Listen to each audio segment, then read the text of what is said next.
por uma rua escura, andava por uma rua escura. Um menino andava por uma rua numa noite escura, segurando um candelabro com uma vela acesa na mão. Segurando um candelabro com uma vela acesa. Nasrudim. Boa noite.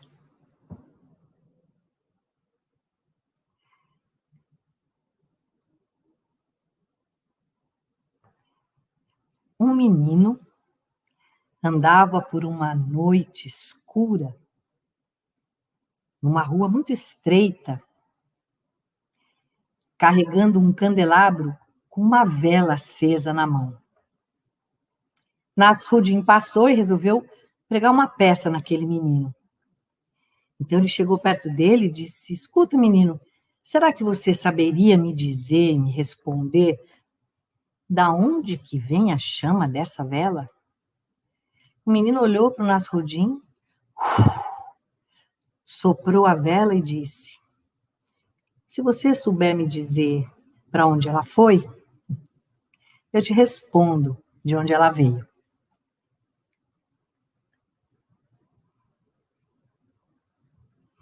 Inspirados nesse conto, convidamos artistas e educadores para chegarem aqui com a gente nessa semana, trazendo suas velas acesas. Todas as pessoas que participaram dos encontros até agora vieram também com suas velas acesas, buscando algum tipo de conhecimento.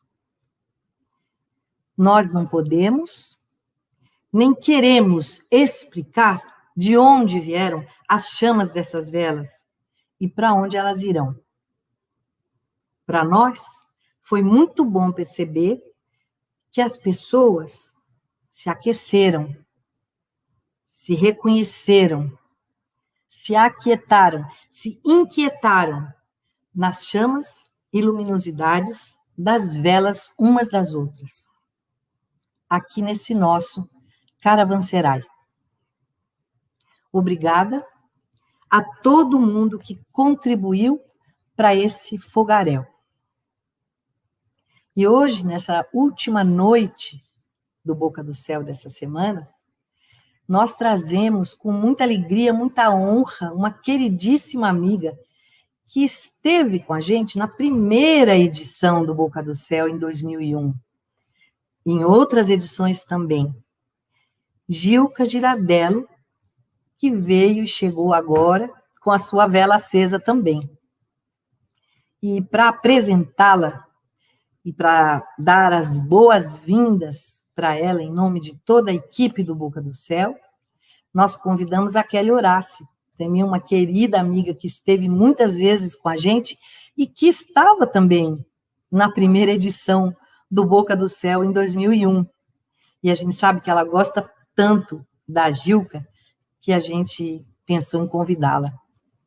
Então, quero chamar agora a Kelly Horace para apresentar a Gilca. Boa noite. Muito obrigada, Regina. Boa noite, bem-vindos, bem-vindas a essa última noite do Boca do Céu nas Nuvens. Estou aqui extremamente emocionada por estar nessa missão de representar essa equipe maravilhosa do Boca do Céu e para apresentar essa convidada, como a Regina disse, uma convidada muito amada, muito querida por mim e por todos aqui do Boca do Céu e por todos que são apaixonados pela arte da narrativa. Então, gostaria de ter a honra de chamar a Gilca Girardello, que é da Universidade Federal de Santa Catarina. Bem-vinda, Gilca. Ô, minha amada! Ai, Kelly, querida! Bem-vinda, bem-vinda! A Gilca, como a Regina disse, a Gilca participa do Boca do Céu desde o início, né? Na verdade, eu vou até dizer um pouquinho antes até, antes do início, né? Que eu conheci Gilca em 98, no Caravanserai, o pré-Boca do Céu, onde eu tive a alegria de fazer a minha primeira oficina como contadora de histórias. Então, eu digo que Gilca Girardello é a minha parteira no universo da narrativa, e por isso é uma emoção muito grande estar aqui com Gilca Girardello e Regina Machado, que, né, também é essa grande referência. E vocês agora vão poder provar, a gente vai provar aqui, né, que nós estávamos lá no início do Boca do Céu. Vocês vão poder assistir um vídeo comprovando que nós estávamos lá e num momento muito especial. Ai, ai, ai! Ai, o que será? Que medo! Preparem a emoção. Preparem a emoção e você também, querida. Ai. Lá vai. Ai, ai, ai.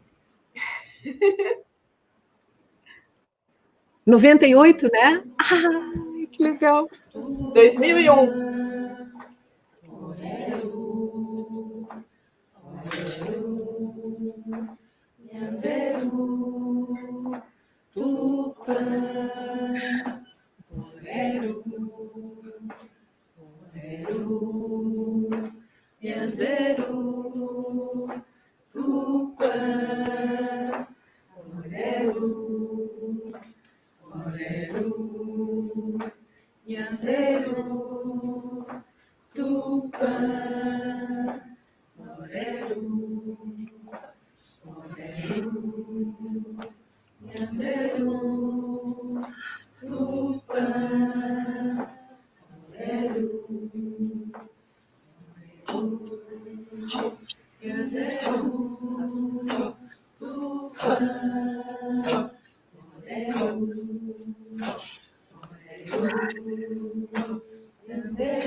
Que emoção! Que emoção!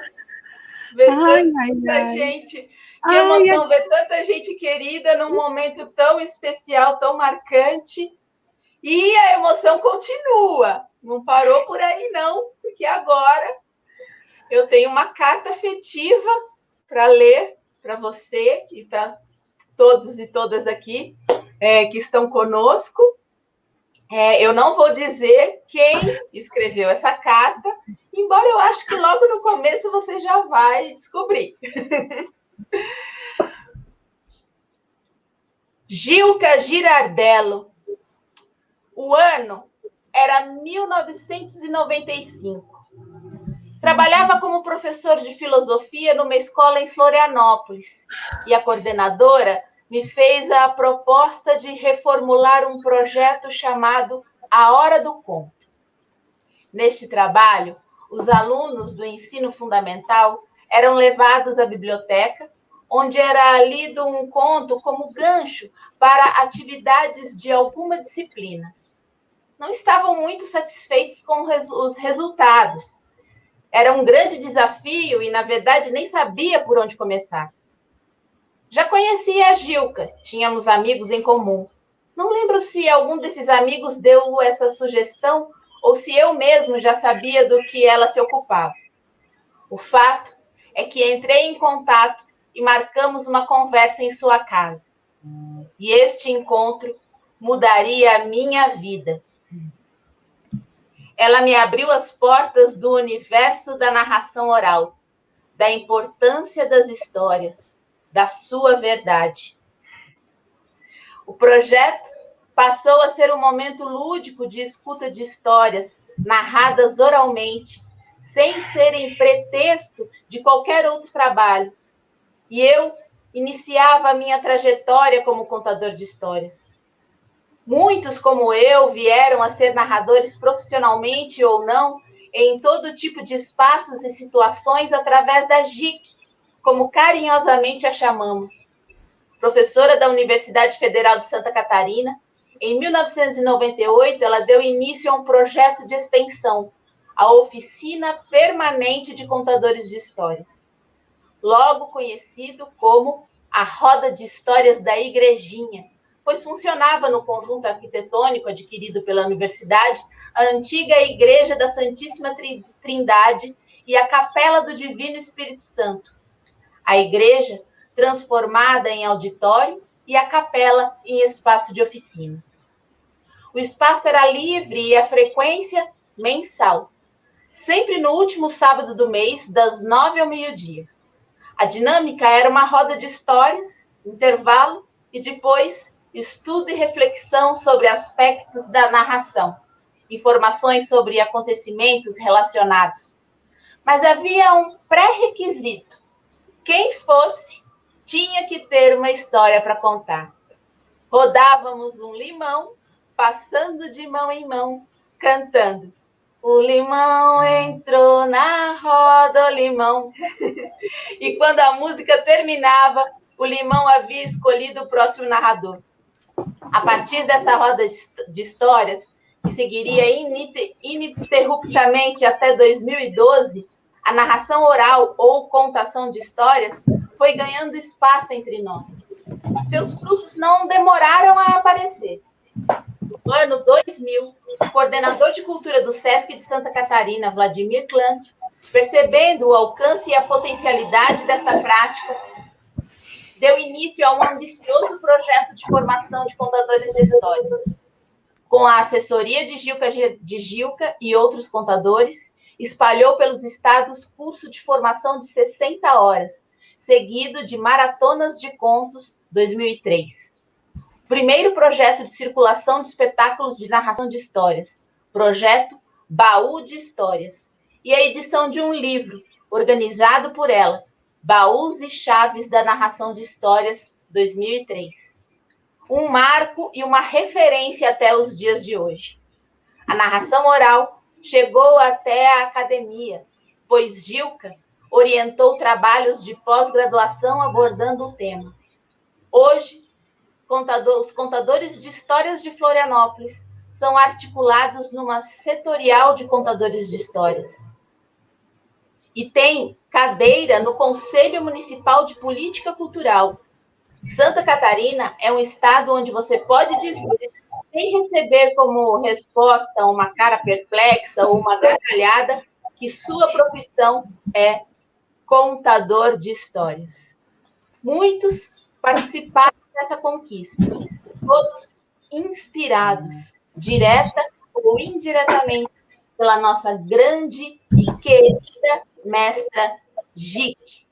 Assinado Sérgio Belo. Querido. Ai, Kelly, e agora? E agora? Agora o que eu faço? Agora sou eu que faço.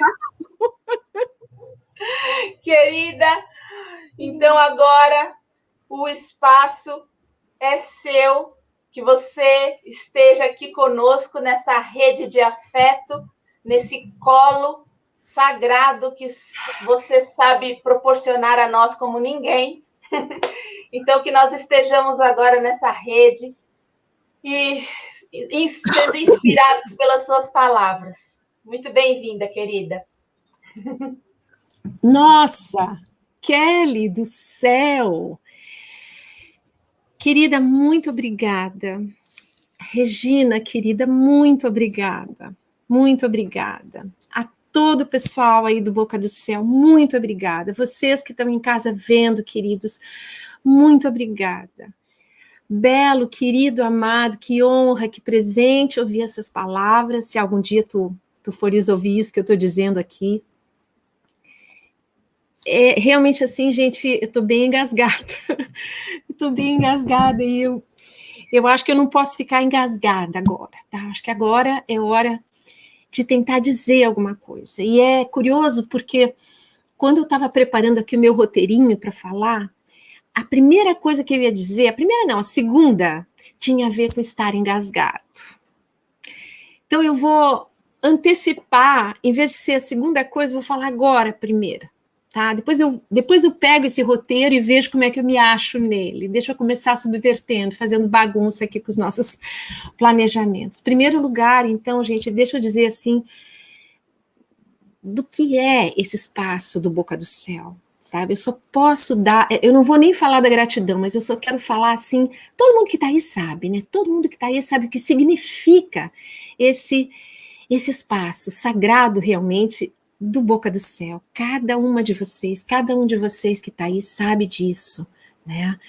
Muito obrigada, Regina. Muito obrigada a cada um de vocês por manter vivo esse espaço, por manter vivo esse círculo de velas acesas que cada um traz de um lugar, que cada um sopra o sopro vindo de um lugar, e é uma roda que nos ilumina a todos, e a gente precisa tanto de rodas que nos iluminem nesse momento. E é aí que eu queria falar do engasgo. A gente está vivendo um tempo que é muito difícil falar, né, gente? É um tempo que, assim, que a gente está vivendo coisas tão indizíveis, tão que não cabem em palavras, o tamanho da gravidade desse momento que a gente está vivendo, que a tendência realmente é a gente ficar meio engasgado, né? Mas é nesses momentos justamente que a gente precisa falar também, não é? Eu lembro, o Daniel Munduruku nos ensina tanto, não é? Tantas das coisas que ele nos ensina, algumas eu aprendi com ele até no Boca do Céu mesmo, a história de que a gente não pode deixar os sonhos e as esperanças e as memórias, as palavras ficarem engasgadas dentro da gente, porque daí a gente fica entupida, né? E a gente precisa que o canal esteja aberto para receber, para compreender, para narrar e para escutar o outro, para acolher o outro, né? Então, eu acho que o que a gente está vivendo nesse momento, eu acho que nós que amamos histórias, a gente tem que se conectar de algum modo com essas histórias não ditas de todo esse povo que tá subindo de repente para um outro lugar, levado de roldão por essa catástrofe que a gente está vivendo. E eu lembro que o Walter Benjamin falava sempre da importância das últimas palavras das pessoas. Ali tem um rescaldo de toda a sabedoria da experiência das pessoas. E tantas das pessoas que estão nos deixando agora estão indo embora sem poder dizer essas últimas palavras, né?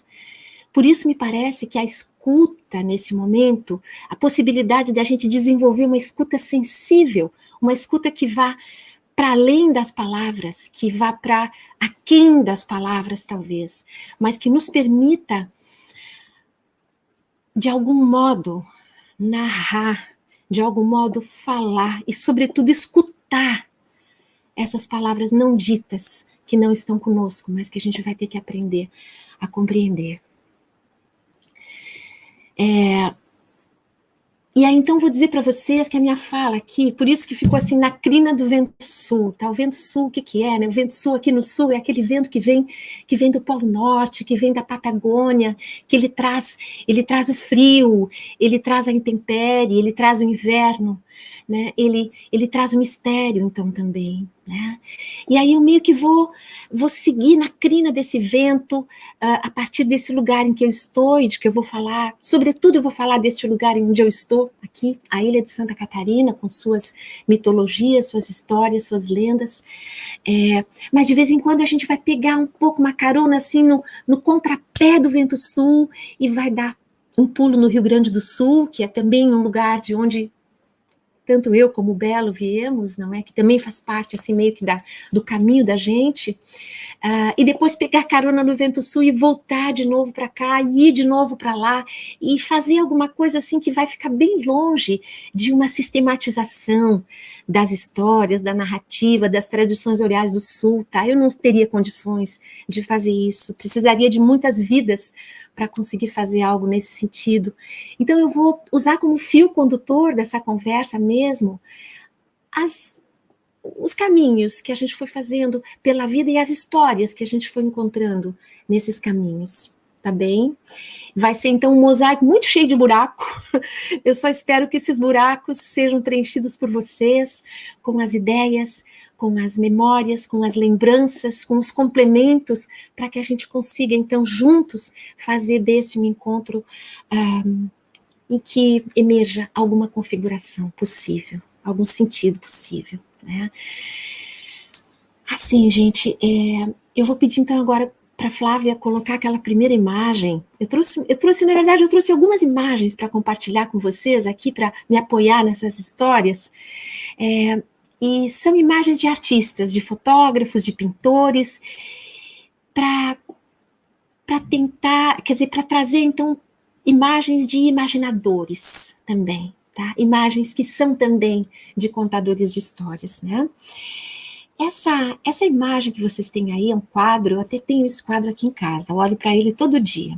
Ele é de um pintor aqui da ilha de Santa Catarina, de origem açoriana, então, o nome dele é Neri Andrade. Ele tem essa característica assim naif, não é? Tem uma ingenuidade, ao mesmo tempo um colorido, e são sempre imagens que ele faz que tem a ver com a memória do lugar onde ele vive, com a ilha de Santa Catarina, com a história, mas também muita fantasia. Então ele coloca morros onde não tem morro, ele coloca mares onde não tem mares, ele mistura a igreja de uma freguesia com a floresta que é de outra. Então há muita liberdade nessas histórias que ele conta com essas imagens. E eu acho interessante essa daí, porque vejam só, esse ser que aparece aí no primeiro plano, ele lembra várias coisas, não é? Lembra São Francisco, claro, as vestes, a roupa, rodeado de bichinhos, passarinhos, mas se a gente olhar bem para ele, ele é indígena, ele é pardo, quem sabe, não é? Essa floresta que está atrás dele é uma floresta completamente misteriosa, o céu é um céu cheio de prenúncios, de profecias. Então, acho que essa ideia desse imaginário, em que ao mesmo tempo pessoa, gente, bicho e planta e pedra, tá todo mundo vivo na mesma rede sagrada de sentido, que acho que quando a gente fala de tradição oral é disso também que a gente está falando. Eu estou muito emocionada com tudo que eu aprendi, que eu escutei ao longo das noites dessa semana, de todos os grandes professores, maravilhosos artistas que estiveram conosco desde terça-feira até ontem. E eu achei interessante de ver que todos trouxeram, até o professor José Jorge, lá na primeira fala, ele disse uma coisa que eu achei tão bonita, ele disse assim, que se existe alguma coisa que caracteriza tanto o encontro de saberes, o evento que ele promove como Boca do Céu, é essa conexão com essa dimensão sagrada, com essa dimensão do invisível, né? E assim todos os outros que me antecederam falaram dessa dimensão. Tá? Eu acho que isso é uma coisa que está muito presente para todos nós. A gente chega lá por vários caminhos, pela memória, pela poesia, pela lembrança. Isso é nossa matéria-prima, né? Mas enfim, pessoal, quando a Regina conversou comigo para a gente pensar nesse momento, ela pediu assim que eu tentasse falar das histórias escondidas, das histórias então encobertas. Foi esse título tão bonito que ela falou, que ela trouxe para essa minha fala. Eu achei tão bonito, porque também entre as histórias há algumas que viram famosas e outras que permanecem invisíveis no mistério, né?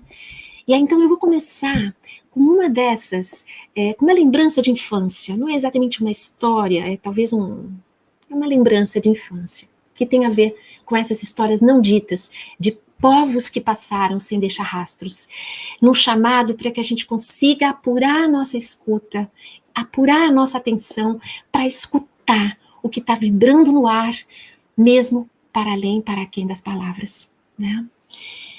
Isso começou, então, lá na década de 60, aí a gente podia ver, Flávia, a segunda imagem, tá?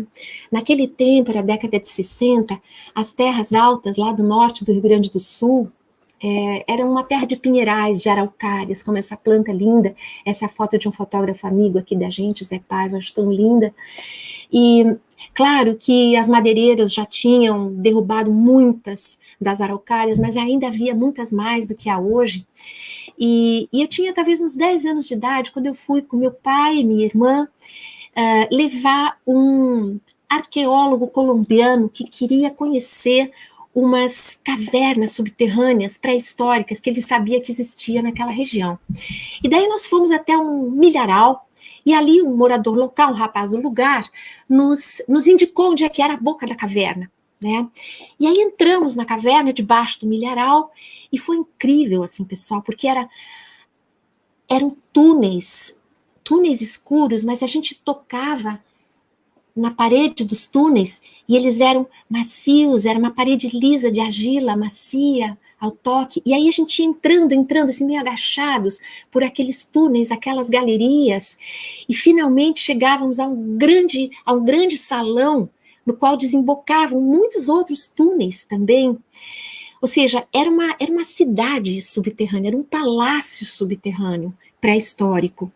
E esse arqueólogo, ele dizia assim, olha pessoal, isso aqui não é toca de bicho, isso aqui é obra de uma engenharia muito sofisticada.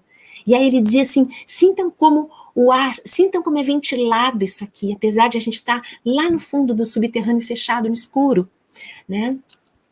E era assim mesmo. E hoje, sempre que eu conto uma história que tem caverna, como uma história que... A última história que eu vou contar hoje, tá? A história maior, assim, que eu acho a mais bonita, é uma história que tem caverna. E sempre que eu conto uma história que tem caverna, é dessa caverna que eu lembro primeiro. Essa seria, então, a minha caverna primordial. Acho que cada um de nós, cada um de vocês, contadores de história queridos, né? Cada um de nós tem os nossos espaços, as nossas paisagens primordiais. Aquele mar que a gente vê pela primeira vez, aquela montanha que a gente vê pela primeira vez, aquela cachoeira, e são os nossos lugares primordiais que a gente traz para a nossa história, e assim a gente consegue levar quem nos escuta na viagem junto conosco, né? Eu acho que isso tem a ver com... Eu me lembro um pouco, assim, daquela... Só um pouquinho que desconectou aqui o meu... Aqui. Eu lembro um pouco daquela... Peraí um pouquinho, só que travou uma coisinha aqui. Deixa eu ver, acho que agora vai dar. Eu me lembro um pouco o Cidades Invisíveis, né, do Ítalo Calvino, em que o imperador Kublai Khan pergunta assim para o Marco Polo, Marco Polo, tu tá sempre falando de tantas cidades, mas tu nunca falas de Veneza, que é a tua cidade. E aí o Marco Polo fala, mas cada vez que eu falo de outra cidade, eu estou falando de Veneza. Né? Então, acho que a importância desses lugares primordiais, dessas paisagens primeiras nossas, eu acho que é uma coisa muito forte. E trago isso porque tem a ver com a natureza, com a relação com a natureza, que é alguma coisa também nesse momento tão frágil, tão vulnerável e tão importante para essa dimensão maior, mais espiritual, em que a gente se apoia para o nosso trabalho de contadores de histórias. Né? Tempos depois eu aprendi que aquelas casas subterrâneas, elas tinham sido construídas 2.000, 3.000 anos atrás por povos de linguística G, vindos do Planalto Central, que depois acabaram se dividindo nos povos que atualmente ainda moram ali, os Xokleng, os Kaingang. E eu lembro também assim que muitos anos depois a minha mãe já estava viúva e voltou para aquela região sozinha, e ela mexia muito na terra, e ela contava que às vezes ela estava mexendo assim naquela terra vermelha, e ela encontrava umas pedras que eram anatômicas, ergonômicas. Ela dizia, isso aqui é ferramenta lítica, isso aqui é super anatômico, essa aqui, por exemplo, é uma faquinha perfeita. E ela até colocava a tal da faquinha perfeita no beiral da cozinha e dizia que era muito boa para cortar batata doce, abóbora. E ela dizia que quando ela usava aquela faquinha, quando ela pegava na mão aquela faquinha e sabia que outras mãos haviam pegado aquela faquinha também, milênios antes, ela não se sentia tão sozinha, né? Porque ela sabia que outras pessoas tinham estado ali também sozinhas, né? Em tantos invernos atrás, né? E aí, assim, descendo mais um pouco agora para o litoral gaúcho. Eu tenho uma outra lembrança que tem a ver também com povos que passaram e que deixaram poucos rastros, né? vocês devem lembrar, assim, do mapa do Rio Grande do Sul, litoral do Rio Grande do Sul, tem grandes lagoas, tem a Lagoa dos Patos, e tem várias outras lagoas que formam um sistema lacustre ali no litoral. E às vezes, no verão, a gente passava as férias ali por perto, e íamos de carreta de boi, passar o dia na beira de uma dessas lagoas, onde havia imensas dunas debaixo de figueiras, e conforme o vento passava, na pele das dunas, afloravam pedaços de louça, pedaços de cerâmica, também pré-histórica, pedaços lavrados à unha, pintados, coisas lindas, incríveis, magníficas. Também aquilo se foi. A areia das dunas foi levada embora por escavadeiras, foram construídas estradas, e às vezes eu fico pensando assim, será que eu sonhei que aquilo tudo existiu? Será que é possível que tudo aquilo tenha desaparecido sem deixar rastro? Né? E a vida da gente é misteriosa, engraçada, por uma dessas graças, né, mistérios. Eu moro há 35 anos ao lado de um morrinho, que é um sambaqui, que tem ali 6.000, 8.000 anos, e eu fico sempre me perguntando como terá vivido essa gente, né? Porque a gente sabe muito pouco deles, eles não deixaram escrita, deixaram algumas coisas, né? Mas é por isso que quando a gente fala, vocês sabem que a ilha de Santa Catarina, não sei se vocês sabem, mas enfim, muita gente fala que a ilha de Santa Catarina é uma ilha conhecida como a Ilha da Magia. É um slogan que foi super, assim, cooptado pelo marketing, pelo turismo comercial, mas tem a ver com uma tradição cultural oral muito rica, cheia de bruxas, lobisomens, boitatás, benzedeiras, que tem origem no povo que veio lá dos Açores, 1750 e poucos, com uma mão na frente e outra atrás, procurando um lugar melhor para viver. E essa tradição ainda está presente, ainda que meio encolhida, meio atropelada pela neocolonização urbana, né? Mas ela ainda está presente. E é por isso que, às vezes, quando a gente fala assim que o que não falta na Ilha de Santa Catarina é história, eu, às vezes, me pergunto, eu acho que falta, sim, né? Eu acho que faltam as histórias desse pessoal, desse povo do Sambaqui, desses povos que passaram e não deixaram as suas histórias. A gente sabe algumas coisas deles, né? A gente sabe, por exemplo, que eles usavam colares, a gente encontra esses colares, eles desenhavam nas pedras. A gente podia ver, Flávia, a próxima imagem, por favor. A gente sabe, eles desenhavam nas pedras, a gente encontra essas pedras desenhadas, olhem ali, tá? Em toda essa região aqui da Ilha de Santa Catarina, do litoral, a gente encontra muitas dessas pinturas rupestres. Algumas delas mostram animais, são figurativas, tem boto, tem baleia, tem pinguim, mas algumas são misteriosas como essa. O que será que era isso? E devia ser alguma coisa muito importante, porque é muito difícil lavrar a pedra desse modo. E existem padrões que se repetem. A gente pode ver a seguinte, por favor, Flávia, tá? Olha só. A gente pode dizer mil coisas dessas imagens, né? Elas contam suas histórias também. Mas o que será?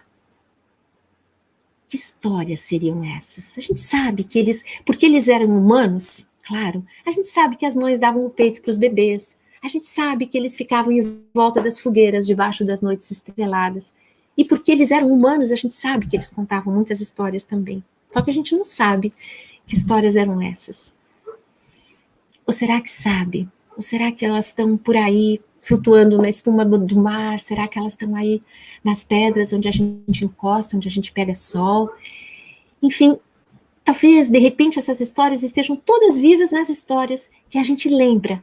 E eu espero que sim. E se eu estou trazendo esse assunto aqui para vocês, é porque neste exato momento da história brasileira, nesse momento dessa circunstância tão absurda e dilacerante que a gente vive, é preciso que a gente apure essa escuta sensível e atenta para as experiências das vidas que vão se embora sem deixar rastros.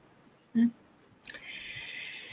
Enfim, o tempo passou, muitos outros povos vieram se radicar aqui, trazendo seus baús cheios de história, porque todo mundo sempre traz história, cada um é pelo menos uma história, a história da vida que vive, né? E cada pessoa é uma nascente de história, se tiver quem a escute, né? se tiver um leito de rio onde puder depositar a água que corre da sua vida, né? Porque, afinal, contar a história, de algum modo, é a gente se deixar estar no colo do outro, né? Se deixar nos braços do outro, como eu estou me deixando aqui, absolutamente confiante no colo de vocês, né? Bom, eu acho que a gente pode ver, Flávia, por favor, mais 2 imagens, né? As 2 próximas imagens, para situar vocês um pouquinho também nesse lugar aqui. Essa é a Lagoa da Conceição, perto de onde o Sérgio Belo e eu moramos. Na verdade, moramos a poucos quilômetros, embora faz 1 ano que eu não o vejo, né? Desde que começou a pandemia. Mas, enfim, essa lagoa, ela leva, se a gente andar de barco por essa lagoa, a gente vai chegar a uma pequena comunidade chamada Costa da Lagoa, né? Depois eu vou falar mais desse lugar também para vocês, o videozinho que eu vou mostrar para vocês é desse lugar, né? Onde foi feita, onde a gente só chega de barco, ou então andando 1 hora, 2 horas pelo meio da mata. Podemos ver a imagem seguinte, Flávia, mostra esse barquinho, tá lá o barquinho, ó, tá lá longe o barquinho, seguindo em direção à Costa da Lagoa. Essa foto foi tirada pelo fotógrafo Pedro Troncoso, na época em que eu fiz uma pesquisa, fiquei 2 anos lá ouvindo as histórias das crianças nesse lugar. Era a primeira geração de crianças que escutava histórias, não, imagina, que tinha televisão na vida delas, né? Porque a televisão só chegou lá, final da década de 90, com as parabólicas, né? E eles viviam, evidentemente, em meio a uma intensa tradição oral, né? Tem um antigo morador desse lugar, ele falou assim, aliás, foi um depoimento que ele deu para esse livro aqui, que é muito bonito, chama-se Vozes da Lagoa, tá? E é um livro que já tem uns 25 anos, ele foi organizado pela Elaine Borges e pela Isabel Rufino, escutando moradores antigos. Hoje todos eles provavelmente já partiram, mas tinha um desses senhores que dizia assim, desde que eu tinha 6 anos, eu já era gente. Por quê? Porque eu já entendia as coisas. Os mais velhos falavam, benziam, tocavam, e eu ia gravando tudo aqui na minha cabeça, aqui na minha ideia, ele dizia. Aí eu gosto desse depoimento, porque esse falar, benzer, tocar, tem a ver com essa rica tradição oral das vilas de tradição açoriana dessa região. A gente chama de açoriana, mas na verdade a tradição não é só açoriana, é afro-indígena açoriana. Né? A conversa é muito performática, muito ritual, muito colorida, muito cheia de gesto, de pausa, é muito vibrante a performance oral narrativa do pessoal. Né? Talvez o maior apaixonado por essa tradição oral tenha sido o Franklin Cascais. Ele era descendente dos imigrantes açorianos, ele morreu em 1983, e ele subia na canoa dele, primeiro canoa, depois carreta, e ele ia no final de semana, ele era professor de uma escola pública, e ele ia para os interiores ouvir as histórias das pessoas, que depois ele recriava, né?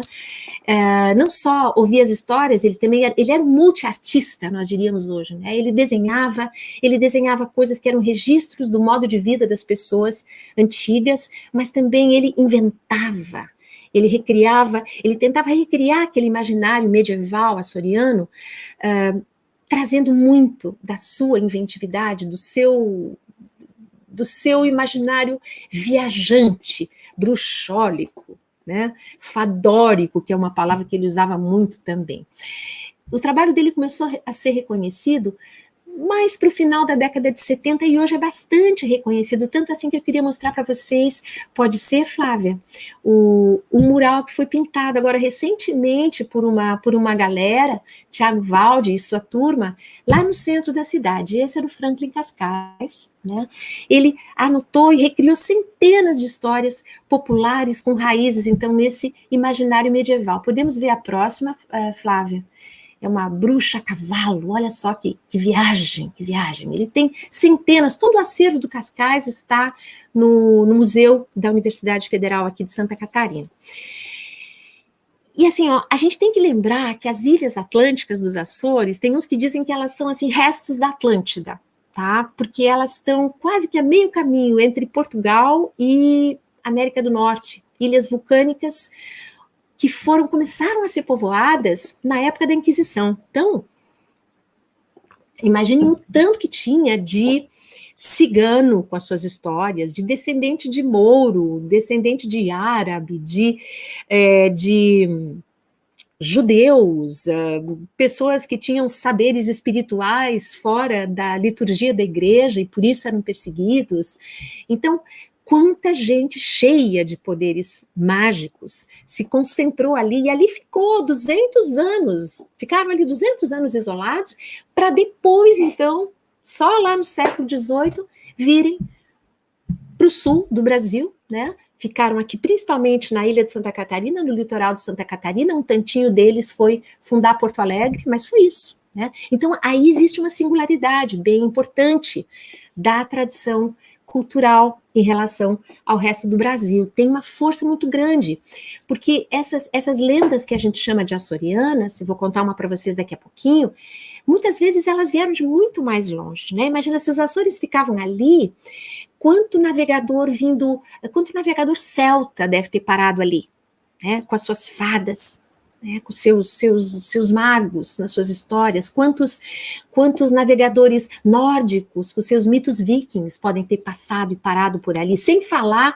nos portugueses, espanhóis, com as suas romanças, com as suas epopeias todas, né, árabes, mouros, com toda a sua herança de Sherazade,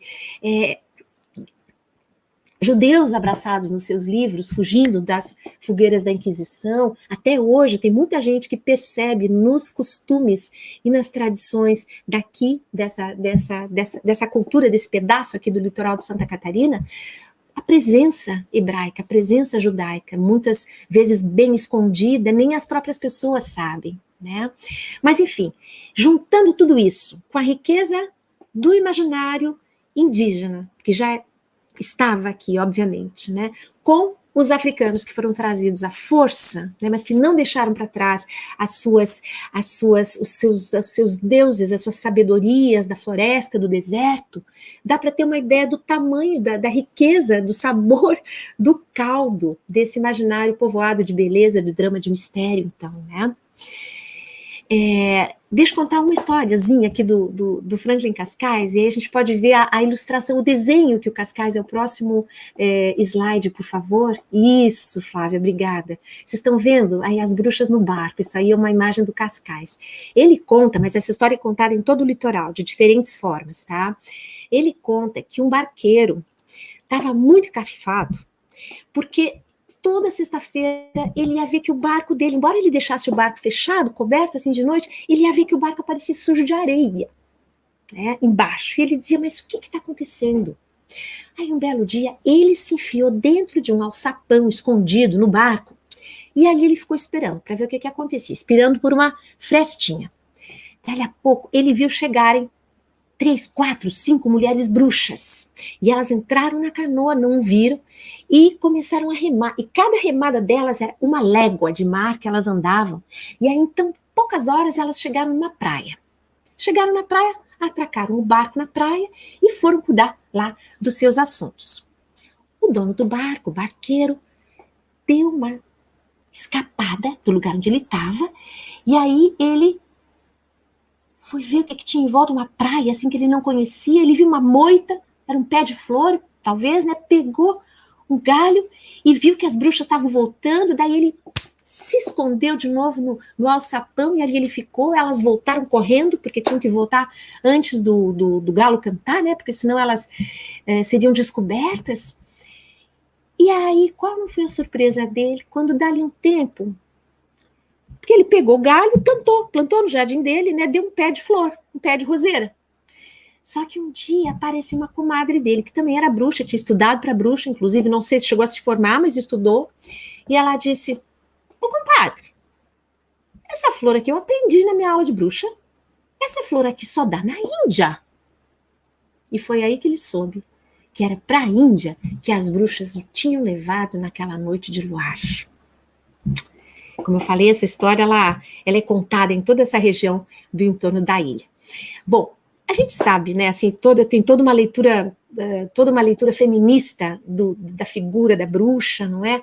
E um trabalho muito lindo que foi feito aqui já também há mais de 20 anos, é esse livro aqui, ó, Encontros Noturnos, tá? Bruxas e Bruxarias na Lagoa da Conceição.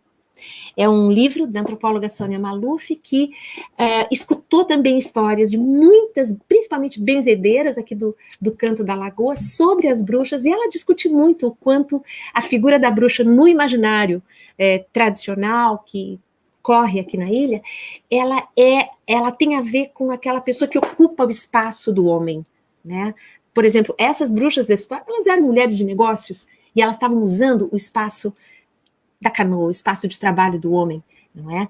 E lógico, a gente sabe da associação íntima entre esse imaginário da bruxa e o das benzedeiras, não é? Essas mulheres que por fora da igreja também conseguiam ter acesso a dimensões de poder espiritual muito singulares, né? Então é uma outra tradição muito forte que tem aqui na ilha, que é a das rezas das benzedeiras, também, não é? Todo um outro caminho que a gente poderia perseguir. O Cascais tinha uma coisa legal, que era assim, ele tinha uma dimensão meio ativista também, sabe? Ele, nos trabalhos dele, nas coisas que ele escrevia, ele protestava muito contra a perda da memória, contra a urbanização, a especulação imobiliária que estava destruindo os espaços da ilha, a destruição da natureza, a destruição da memória. Ele, a vida inteira, ele não assinou nunca o nome da cidade Florianópolis, né? Em protesto contra a homenagem que tinha sido feita, não é? A cidade antes chamava-se Nossa Senhora do Desterro, e a partir do governo do Floriano Peixoto, ela passou a se chamar Florianópolis. Acontece que Floriano Peixoto foi quem ordenou um terrível massacre que aconteceu aqui no final do século XIX, em que morreram centenas de moradores da ilha. Então, o Cascais era ativista, era militante também de determinadas causas, né? E ele, sobretudo, dizia assim, ó, eu preciso guardar essas histórias, esses costumes, essas imagens, porque a gente só ama aquilo que a gente conhece, né? Eu acho tão bonito isso, é singelo demais, né? Mas é bem isso, me lembra aquele poema do Antônio Cícero, né? Vocês lembram, vocês conhecem? Ele diz assim, ó, como é que ele fala?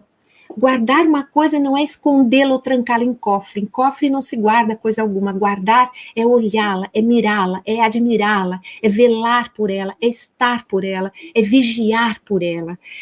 Por isso melhor se guarda o voo de um pássaro do que um pássaro sem voos, né? Eu fiz uma leitura meio de memória aqui, o poema dele é mais bonito, né?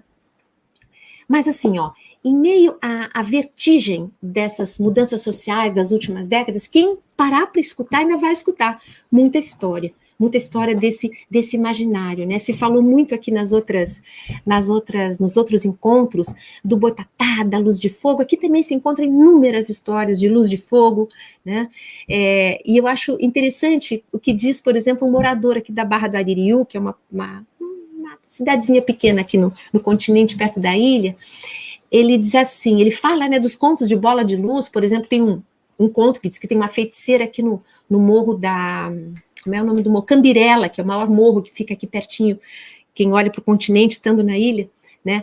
Então, ali tem uma luz que aparece, que dizem que é a feiticeira do Cambirela, que é a luz de uma mulher que perdeu alguém da sua família, então ela vela, ela ilumina o caminho para os pescadores, né? Mas aí esse senhor de idade, ele contava assim, ó, naquele tempo, né, no tempo que ele era jovem, o mundo era mais escuro, e por isso aparecia muito fantasma ali. Era muito fácil escutar as histórias de Boitatá, Luz da Praia, mas com a chegada da eletricidade foram sumindo os casos sobre luzes, né? Faz sentido, né? E aí acho que é por isso tão bonito isso que essa imagem da vela que a Regina nos trouxe, né? Porque eu acho que a gente precisa sim de luzes menos vibrantes, menos intensas, para que a gente consiga ver a sutileza, do mesmo modo que a gente precisa talvez de vozes mais baixinhas, de escutar de menos barulho, para conseguir escutar as vozes mais sutis que sopram o que a gente espera que soprem no vento,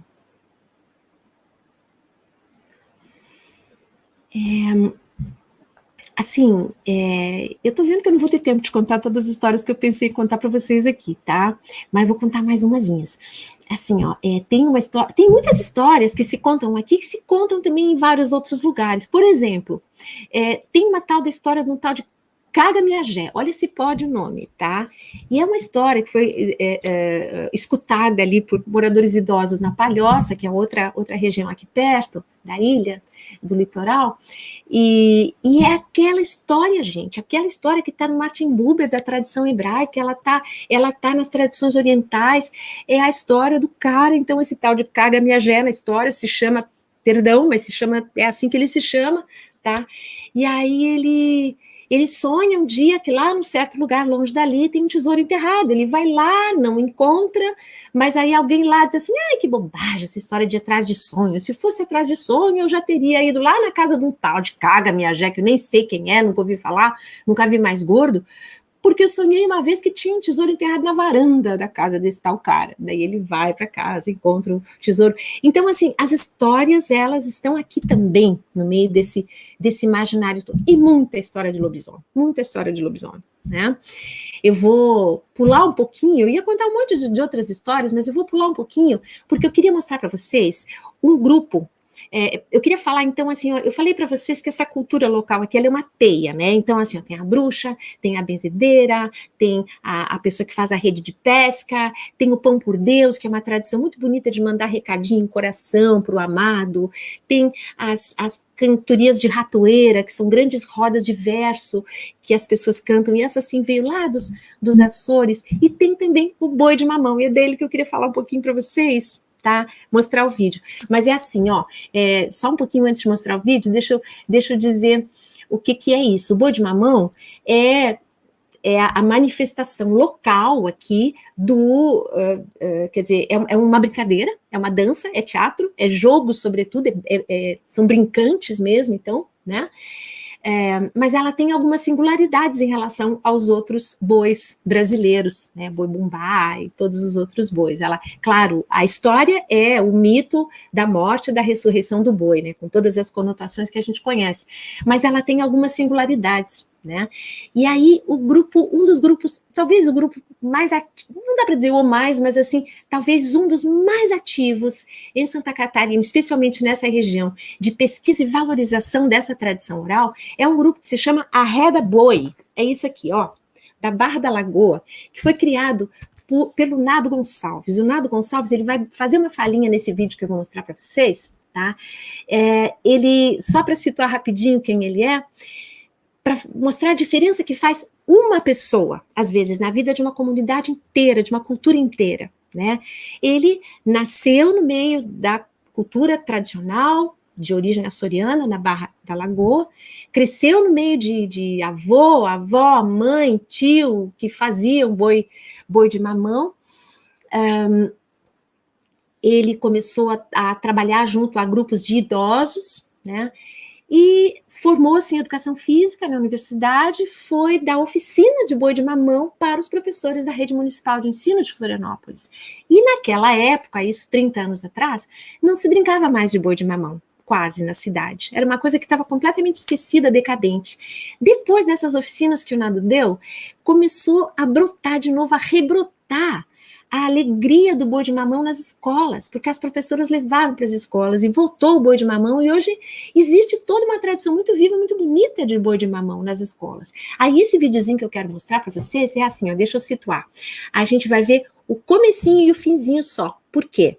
Porque mostra uma visita à festa do folclore na escolinha da Costa da Lagoa, que eu falei para vocês, né? Por sinal, o Sérgio Belo foi, acho que o primeiro diretor dessa escolinha. Eu trabalhei muitos anos lá também, não só fazendo pesquisa, mas também orientando, supervisionando estágios do curso de pedagogia. Então é um lugar assim muito amado, né? E eles têm um lindo boi de mamão. E nesse dia do folclore que aparece no vídeo, o pessoal do Arreia da Boa tinha convidado um grupo de uma outra manifestação de Pernambuco que estava aqui, mas não era boi, eu estou esquecendo agora qual era exatamente a manifestação. Mas então eu vou mostrar só o comecinho que fala do boi de mamãe, vocês vão ouvir um pouquinho o nado, e depois o finalzinho que as professoras da escola vão falar da importância de valorizar a tradição oral junto às crianças em projetos de educação. Tá bom, Flávia? Podemos ver? É bem curtinho.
Fez foi no Engenho de Farinha, na Vila Verde, e a ideia da festa é trazer a cultura sororiana para dentro da escola. Então, a cultura que a comunidade ainda tem, né? Então, a pesca, a renda, a ratoeira, o pão por Deus. A cultura popular e a escola, as duas tendem a ganhar quando elas se encontram, sabe?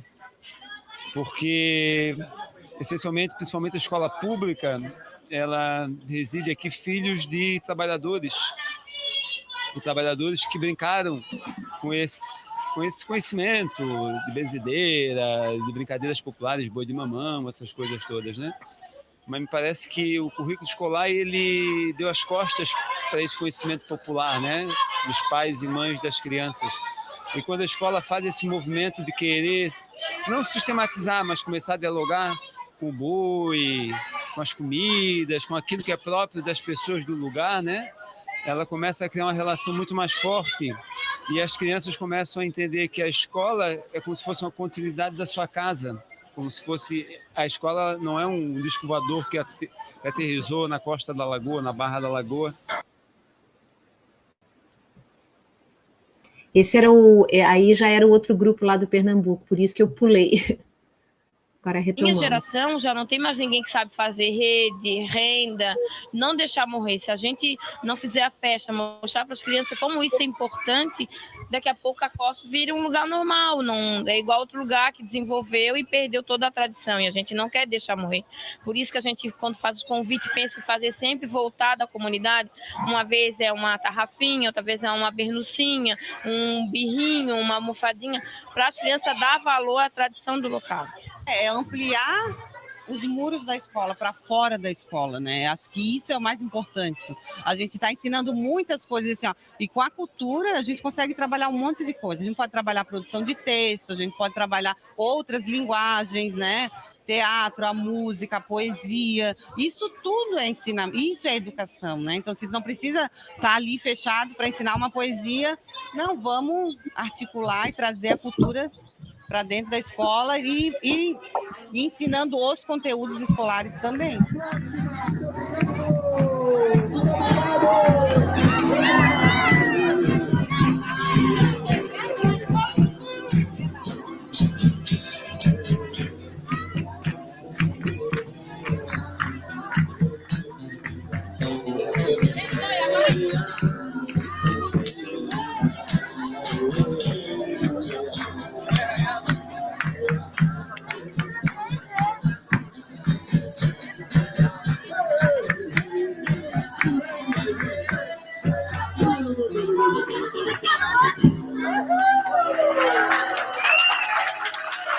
Beleza, galera? Valeu! Muito obrigado, parabéns pela festa. Muito honrado pelo convite. Obrigado, Val. Obrigado a todo mundo. Até a próxima. Falou, povo! salva de palmas para a comunidade aí que eles fazem. Enfim, depois a gente pode falar um pouquinho mais sobre o boi de mamão e a escola, né? Mas eu queria agora, assim, trazer um pouco a questão de que a gente está falando aqui de um certo lado B da ideia de que o Sul seja uma pequena Europa, né? E vocês estão vendo, eu estou falando aqui de apenas alguns lugarzinhos do Sul, né? Não estou falando do Sul como uma coisa homogênea, né? Como uma coisa só, longe disso, né? Corre o Brasil essa imagem do Sul muito europeu, muito branco, né? E de fato, assim, ó, tem muito conto cantado pelos descendentes dos imigrantes italianos, dos imigrantes poloneses, dos imigrantes alemães. Tem coisas muito lindas, muito ricas, que, enfim, portugueses, judeus, tem muita gente boa e talentosa fazendo pesquisa nesse sentido, né? Tem um caso, por exemplo, que eu acho uma figura mitológica que talvez não seja tão conhecida fora daqui do Sul, é a do Sanguanel, né? O Sanguanel é lá da cultura das regiões de colonização italiana, especialmente no Rio Grande do Sul, Santa Catarina um pouquinho também. Enfim, ele é esse ser vermelhinho, de cabelo vermelho, que mora nas florestas, né? Ele seria assim como que ele também embaralha a crina dos cavalos, tipo saci, né? Ele é um tipo de um trickster, né? Ele apronta, ele está sempre aprontando, ele abre as torneiras das pipas de vinho, deixa todo o vinho escorrer pelo chão, e ele tem uma mania de pegar a criança, ele é muito usado assim para assustar as crianças, ó, não faz isso que Sanguanel pode te pegar, né? Mas ele não é malvado, ele não faz nada de ruim com as crianças, né? Na maioria das versões que eu conheço, só que ele desnorteia as crianças, ele fica com elas alguns dias, depois quando elas voltam, elas não lembram direito o que aconteceu, e aí até a Heloísa Bassichetti, que é uma autora de Caxias do Sul, ela narra uma história em que ela fala de um homem que quando criança ficou 3 dias com o Sanguanel. E quando ele voltou, ele contou para os pais o que tinha acontecido e ninguém acreditou nele, né? Até que a nona dele chegou para ele e falou assim: "Que tu visto o Sanguanel?" Tipo assim, você viu o Sanguanel? Quer dizer, ela acreditou, porque ela tinha essa mesma raiz, né, imaginária. É por ela e pelas pessoas como ela que chegou esse serzinho imaginário. Mas o que eu achei bonito nessa história, que o narrador conclui, uma coisa parecida com aquilo que aquele outro pescador lá da Palhoça dizia. Ele fala assim, ó: se nos dias de hoje não enxergamos o Sanguanel, talvez seja porque não existem florestas misteriosas, nem lugares encantados, provocando o nosso imaginário, né? Ou seja, depois do outro, dos sábios, dos mestres da tradição oral, nos dizem a mesma coisa, né? Os grandes sábios indígenas estão nos dizendo isso o tempo inteiro, e a gente precisa escutar, né? Não está separado, não se pode imaginar, né, história e cultura sem, ao mesmo tempo, o respeito pela natureza viva, é tudo junto, né? Gente, bicho, planta, pedra, é tudo junto, né? Se a gente voltasse aqui para Santa Catarina, vocês veem que eu estou indo e voltando, né? Só eu não vou para o Paraná, porque daí também já é muito, eu não conheço muito bem o Paraná, assim, tá? Mas, assim, voltando a Santa Catarina, ela é um dos estados de maior diversidade cultural do país, né? Para falar, assim, apenas de 2 projetos, para não deixar de falar de projetos de tradições orais aqui do interior, né? Feitos, tocados por artistas, contadores de história, pesquisadores, muito sérios há muito tempo. Um deles é o Mata Quiterane, lá de Lages, e o outro é a Companhia Contos e Causos, ali do pessoal da Josiane Geroldi, em Chapecó, né? Tem muitos outros trabalhos seríssimos, estou mencionando esses assim apenas como uma leve referência carinhosa, né? Se a gente começar a falar da importância das tradições indígenas, a gente vai a noite inteira aqui, né? E uma coisa boa que está acontecendo nesse nosso momento no Brasil é que as comunidades e as culturas estão tomando a palavra para falar de si, né? Então, ninguém melhor para falar das tradições indígenas do que os próprios indígenas, que hoje estão se colocando, estão ocupando um espaço muito importante, precioso no debate público, cultural, no país, escrevendo livros, fazendo pesquisas. A mesma coisa a gente pode dizer dos afrodescendentes, não é? Então, assim, é claro que existem muitas lendas que já foram contadas e recontadas por autores não índios, pela via da literatura, né? Como, por exemplo, a lenda do chimarrão, né? Que conta que estava um cacique muito triste, um cacique guarani, porque a filha dele estava indo embora, ia se casar, ia para longe. Aí ele pediu para o Tupã um amigo, um companheiro, e o Tupã ensinou para ele a fazer o mate, o chimarrão, né? E disse: olha, esse aqui vai ser teu companheiro, vai ser teu conselheiro. Né? Tem a lenda de Sepete Araju, que seria esse menino lá do noroeste do Rio Grande do Sul, também esse menino, o menino o menino indígena, não é? Cuja foi criado pelos Guarani. A família dele tinha sido massacrada pelos brancos, então ele pegou raiva dos brancos e foi criar, se aproximou dos padres jesuítas, das missões jesuíticas, dos 7 povos das missões, no noroeste do Rio Grande do Sul, século XVI, 17 e 18. E ele defendeu, aquele era um território muito disputado por portugueses, por espanhóis, e ele defendeu, ele era um guerreiro. E ele tinha, aí a lenda, né? Ele tinha 5 estrelas brilhantes na testa, que brilhavam e que conduziam o povo dele no meio das batalhas. Eles viam aquela luz e sabiam para onde ir. Ele tinha um lema que era: esta terra tem dono. Vejam que coisa tão indígena, né? E tão atual, e tão política, e tão importante. E ele, quando morreu, então, conta a lenda, essas estrelas subiram ao céu e são hoje o Cruzeiro do Sul que segue orientando os povos. Enfim, tem uma infinidade de lendas indígenas. Também, ao mesmo tempo, hoje se faz uma leitura a contrapelo, uma leitura crítica de muitas dessas histórias, não é? De muitas apropriações dessas histórias. Por exemplo, agora no final do ano, houve um movimento social bem importante de repúdio na cidadezinha de Nova Veneza, aqui em Santa Catarina, onde eles deram o nome de uma praça homenageando o fundador da cidade, um imigrante italiano. Acontece que esse imigrante italiano também era um grande caçador de índios, né, de indígenas Xoclengue, daquela região. Então, assim, esses movimentos que assumem um espaço de defesa da autenticidade, da autonomia, dos direitos à terra, à saúde e aos direitos humanos para todos os povos que aqui vivem entre nós, são muito importantes, né? Assim, esse movimento, por exemplo, dizia assim: não se pode homenagear quem causou tanto sofrimento, não se pode homenagear um genocida, né?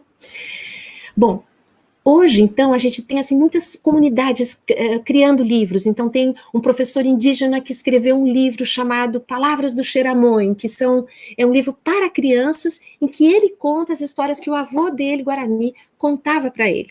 A filha dele, tá? Então, esse eu estou falando do Adão Caraí Tatendi Antunes. A filha dele foi estudar na universidade, e ela fez um trabalho de conclusão de curso muito bonito sobre as histórias e os mitos Guarani. Queria ler uma frase aqui para vocês. Ela diz assim, ó: se todos valorizassem a oportunidade que eu tive de sentir a história, as histórias que ela escutou no povo dela, hoje eu nem precisaria estar aqui escrevendo elas e tentando descrever o que aprendi. Mas eu vejo que é necessário, porque o mundo mudou tanto que nós chegamos até aqui para aprender as histórias no papel, para que possamos lembrar sempre da nossa origem na vida. Ou seja, uma compreensão muito clara, muito pragmática até, da necessidade de que as próprias comunidades, as próprias etnias, as próprias culturas assumam, tomem a palavra e façam e contem a sua história, né? E a mesma coisa, como eu falei, a gente poderia dizer dos afrodescendentes, né? Hoje há muitas narrativas e pesquisas aqui em Santa Catarina, no sul todo, que desmontam a narrativa da hegemonia branca na formação cultural. Por exemplo, aqui do litoral de Santa Catarina. Para a gente ter uma ideia, na época da abolição, houve um primeiro censo, um pouquinho depois da abolição, e tinha 28% de afrodescendentes apenas na paróquia central de Florianópolis. né? E aí, então, assim, tem muita gente boa pesquisando isso, e aqui eu queria destacar a importância, então, das ações afirmativas para indígenas e afrodescendentes nas universidades públicas, né? Acho que isso tem feito toda a diferença nesse processo de tomada da palavra pelas comunidades, pelos jovens da comunidade, porque se os jovens entram na comunidade, eles trazem os velhos, eles trazem os mestres da sua comunidade para contar também. Eles estão ali representando e sendo uma cunha de entrada para a garantia desse espaço também para os seus mestres. Eu fiquei muito comovida com o encontro de saberes dos mestres da fala do professor José Jorge no primeiro dia.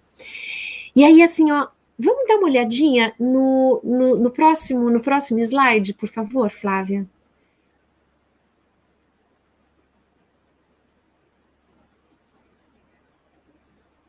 Epa, esse tema esqueci que tinha esse, mas tudo bem, esse é um boitatá. Olha o boitatá do Franklin Cascais, que loucura. Um boitatá mesmo, um boi voador.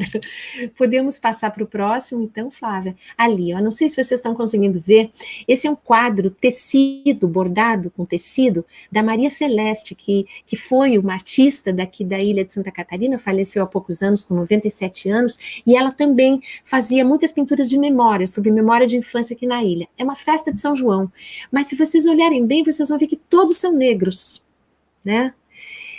E aí tem uma outra, podemos mostrar a próxima imagem também, Flávia, por favor?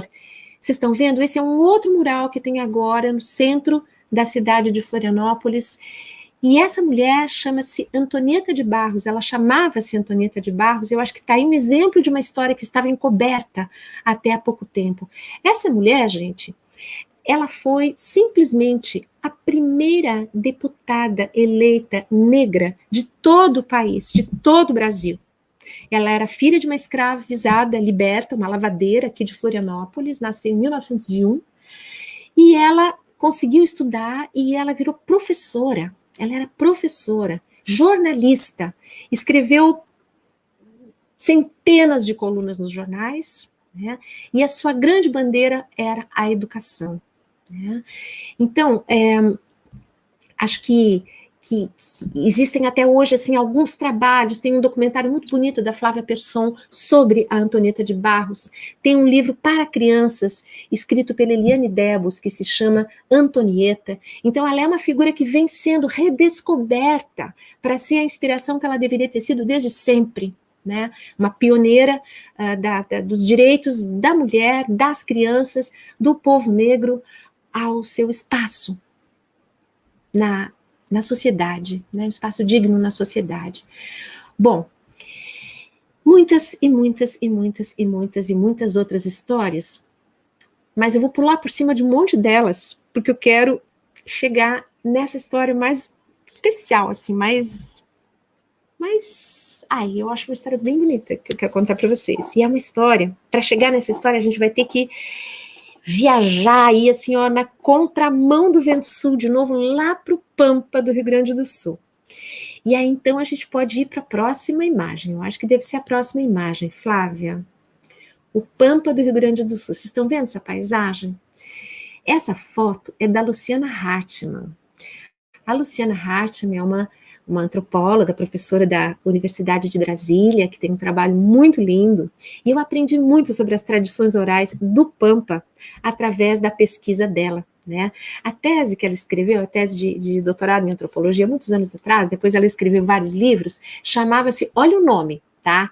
Aqui nessa fronteira, onde tu vê beira de linha, tu vai ver cuento. Tá? Eu achei o máximo, por quê? Ela botou sua mochilinha nas costas, com seu gravador, sua filmadora, sua câmera, e ela foi de instância em instância, de lugar em lugar, dessa grande região do Pampa, da campanha rio-grandense, que na verdade se espraia, o Pampa gaúcho, né, que se espraia para além do Rio Grande do Sul, mas entra também na Argentina e no Uruguai, né? E aí ela acabou localizando, identificando toda uma rede de contadores de causos gaúchos, né? Ela percebeu que muitas vezes eles tinham profissões que eram itinerantes, por exemplo, o cara o esquilador, né, que corta a lã da ovelha, que fica um tempo numa estância, daí vai para outra, o cara que faz cerca de aramado também vai de uma para outra, e nessas viagens eles iam coletando histórias e recontando histórias, velhos contadores, né, lembrando, claro, que o melhor lugar para contar história é em volta da fogueira, de noite. Um dos contadores de história que ela,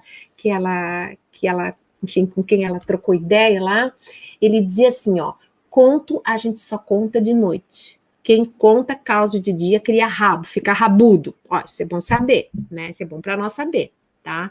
As mulheres sempre em volta do fogão. Enfim, ela tem todo um trabalho, depois a gente pode falar até mais um pouquinho, né? Mas agora eu queria chegar, então, em um outro camarada que, muito tempo antes, tá, ele recriou contos tradicionais do Rio Grande do Sul, que foi o João Simões Lopes Neto, né? Eu nem vou falar nele, porque eu quero entrar na história, para dar tempo de contar minha história, tá? Mas só para dizer para vocês que tem muita história que eu ia contar, mas eu vou pular por cima de tudo, tá, gente? Eu achei que ia faltar, que ia sobrar tempo, mas eu vou apenas apresentar para vocês como é que chegou essa história última que eu vou contar, tá? Ela tem a ver com uma outra lembrança de infância minha, né? Ela tem a ver com um avô meu, que nasceu perto da fronteira, perto desse lugar aí do Pampa, mas ele era filho de italiano, só que filho de um padre italiano, que veio para o Brasil como padre, se apaixonou por uma brasileira e deixou a batina, mas continuou gostando muito de livro, então meu avô adorava livro, e ele me colocava no colo, me contava histórias, lia livros, e eu lembro do dia em que ele leu essa história para mim, essa história que eu vou contar para vocês agora, né? E depois eu fiquei tão encantada pela história que ele me deu o livro, e é esse livrinho, esse exemplarzinho aqui que eu guardo com o maior carinho até hoje, Contos Gauchescos e Lendas do Sul, tá amarelinho, todo já meio despencadinho, mas é a história. Depois, assim, eu tenho vários outros autores que contaram essa mesma história, que recontaram, mas ela é uma história... É uma história da tradição oral que foi recriada literariamente pelo Simões Lopes Neto e depois também por outros autores, né? Foi com ele, com meu avô, que eu escutei pela primeira vez a Salamanca do Jarau. Pois, pessoal, o Jarau é um cerro, é um morro rochoso que fica na planície do Pampa e tem até uma antropóloga que estuda a região, Ondina Fachel Leal, que ela diz que o mistério que envolve o Jarau tem a ver com o fato de ser o único morro naquela planície toda, ou seja, ele é o incomum, ele é uma ruptura naquela paisagem tão plana, né? E aí, assim, gente, então, eu queria só pedir um respiro para vocês, tá? Queria que vocês, agora eu vou contar uma historinha assim um pouquinho mais funda, não é que seja mais longa, mas um pouquinho mais, vou pedir assim que vocês relaxem, tá? Mudem de posição talvez, fiquem de um jeito bem gostoso de ouvir história, tá?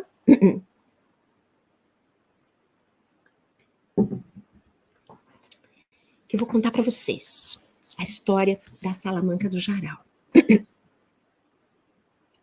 Assim, ó, pessoal, antigamente, na terra dos espanhóis, lá do outro lado do mar,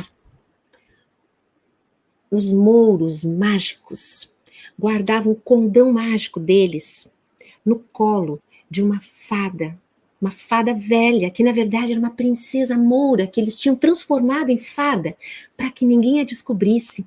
E guardavam a fada e o condão dentro de uma furna muito escura na cidade de Salamanca. Quando veio a Inquisição e eles tiveram que fugir da Espanha, eles vieram parar aqui no Pampa Gaúcho, no Pampa Rio-Grandense. Eles trouxeram com eles a velha fada, que era a princesa moura deles, com o condão encantado, uma pedra transparente brilhante.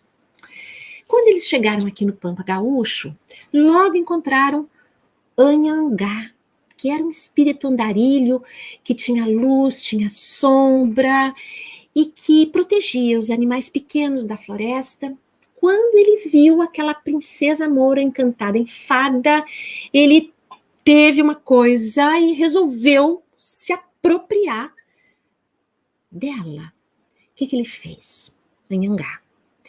Ele soprou o bafo quente dele no peito da fada velha, e a transformou em uma lagartixa, uma teniaguá, que era como os indígenas chamavam a lagartixa. E fez mais o Anhangá. Ele pegou a pedra brilhante do condão e cravou na cabeça da lagartixa. Colocou a lagartixa teniaguá dentro da sacola dele e desceu com ela as barrancas do rio Uruguai. E durante 7 sextas-feiras ele contou para ela onde estavam escondidos todos os tesouros dessas terras. E finalmente ele a deixou presa dentro de uma gruta no miolo do Cerro do Jaral, do Morro do Jaral. Só que aquela não era uma caverna qualquer, ela era um verdadeiro palácio encantado, cheio de tesouros. O chão era todo atapetado de ouro em pó.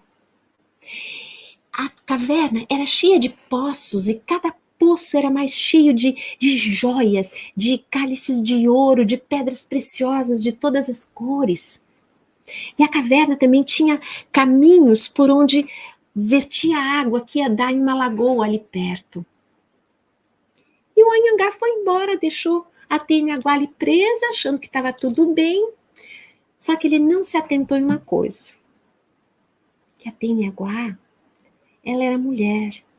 Ela tinha coração de mulher. Pois a lenda da princesa encantada se espalhou.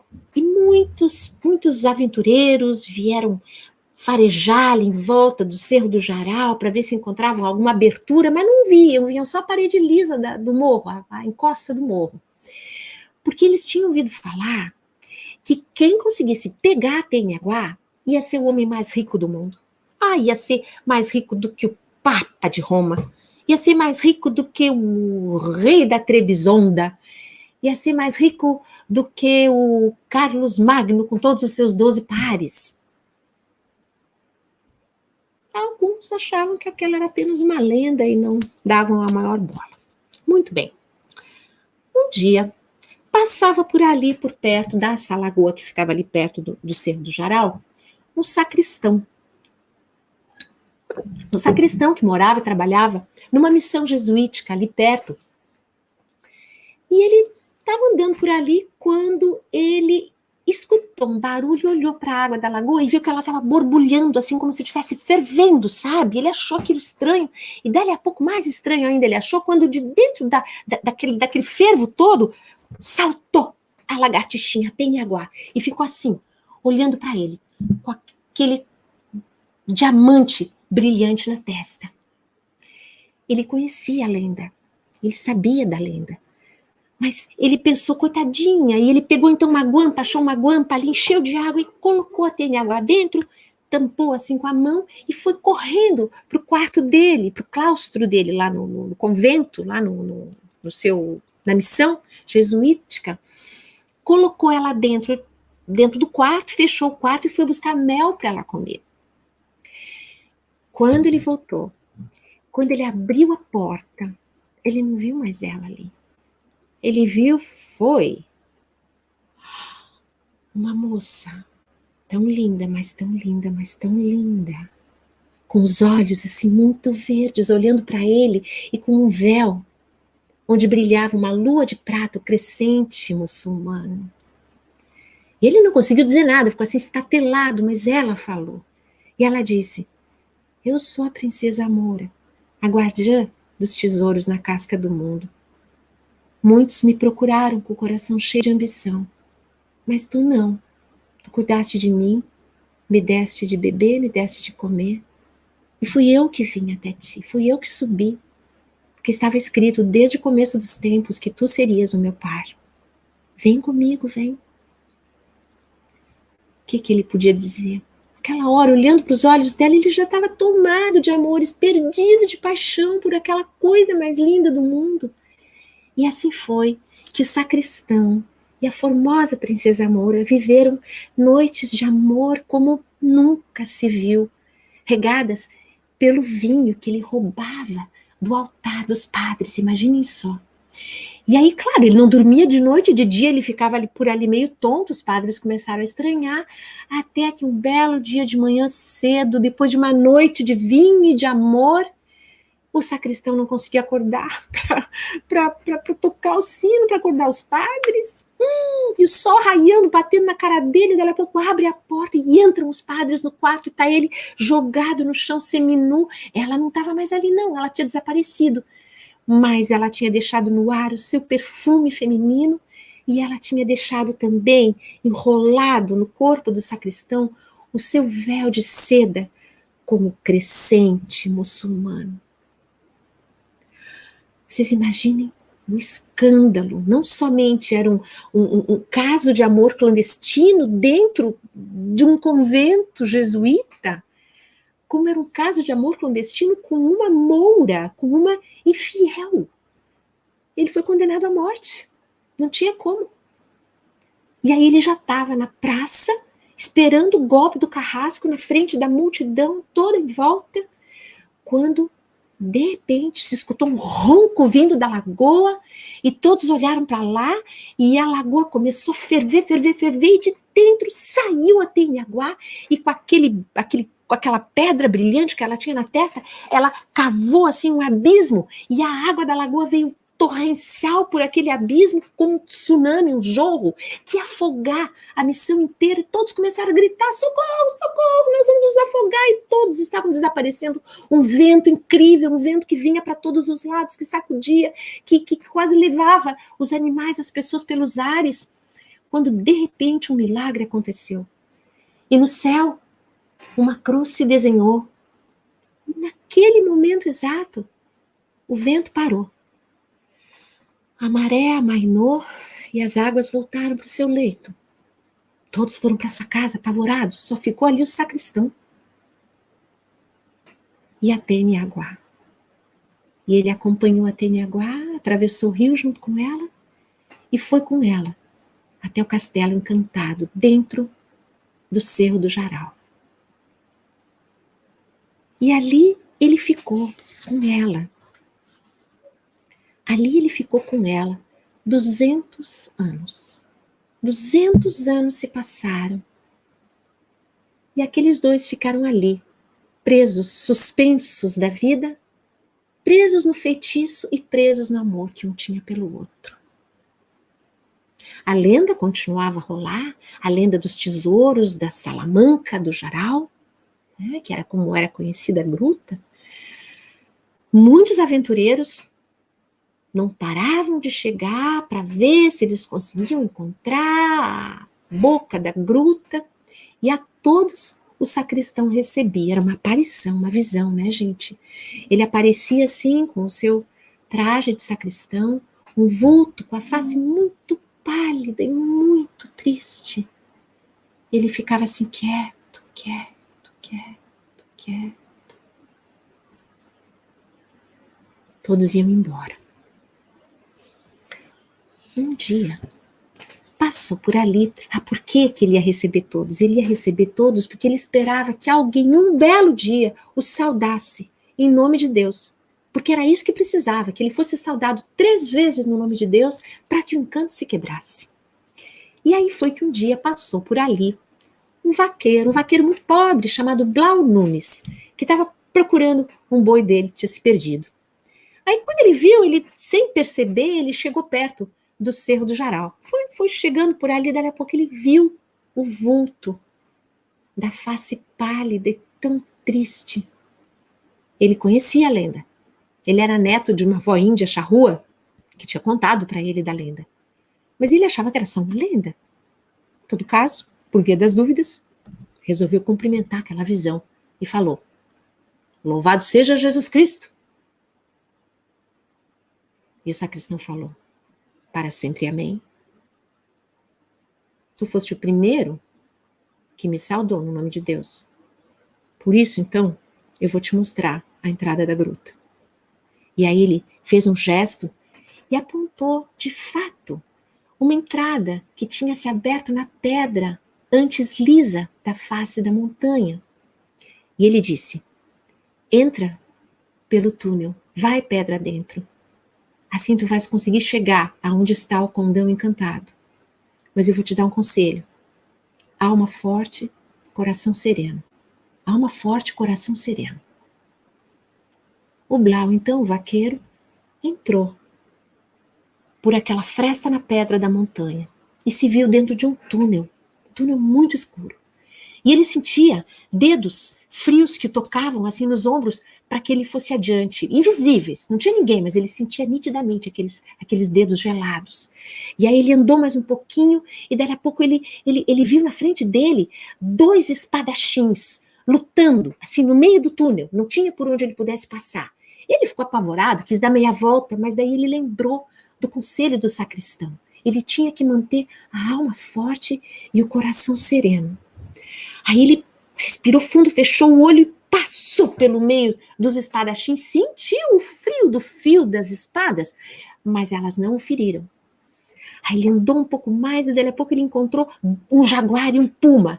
Eles assim, abrindo as goelas, bem na frente do caminho, onde ele tinha que andar, por onde ele tinha que passar, e ele já ia se esconder e fugir de novo quando ele lembrou, alma forte, coração sereno. Ele foi em frente e sentiu o bafo quente das feras, mas foi só. Andou mais um pouco e encontrou assim esqueletos chacoalhantes, e passou alma forte, coração sereno. Ele sentiu até o bafio da morte dos esqueletos e andou mais um pouco e encontrou então lindas odaliscas que tentavam seduzi-lo e tentavam mostrar para ele que ele devia se deitar com elas em um gramado alcatifado que apareceu assim do lado do túnel, mas ele olhou para o outro lado, alma forte, coração sereno, e passou mais um pouco e encontrou um exército de duendes que vieram chamá-lo para a luta, e assim foi.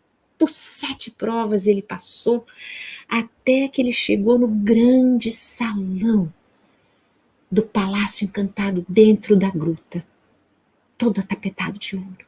E lá no fundo estava sentada a velha fada, com o condão, a varinha de condão na mão. E ele chegou mais perto dela e ela disse então: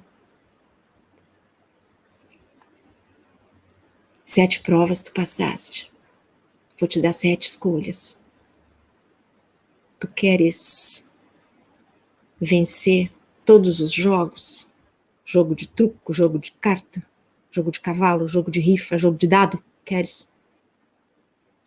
E o vaqueiro Blau falou: não quero. Ah, não queres? Falou a fada. Tu queres então ser o homem mais poderoso do mundo? Queres que todos te obedeçam? Sejas o dono de todos eles? Não, falou Blau. Ah, não queres? Falou a velha fada. Tu queres então que todas as mulheres caiam de joelhos, caiam de amor por ti, basta tu olhares para elas? Não quero, falou Blau. Ela disse: ah, não queres.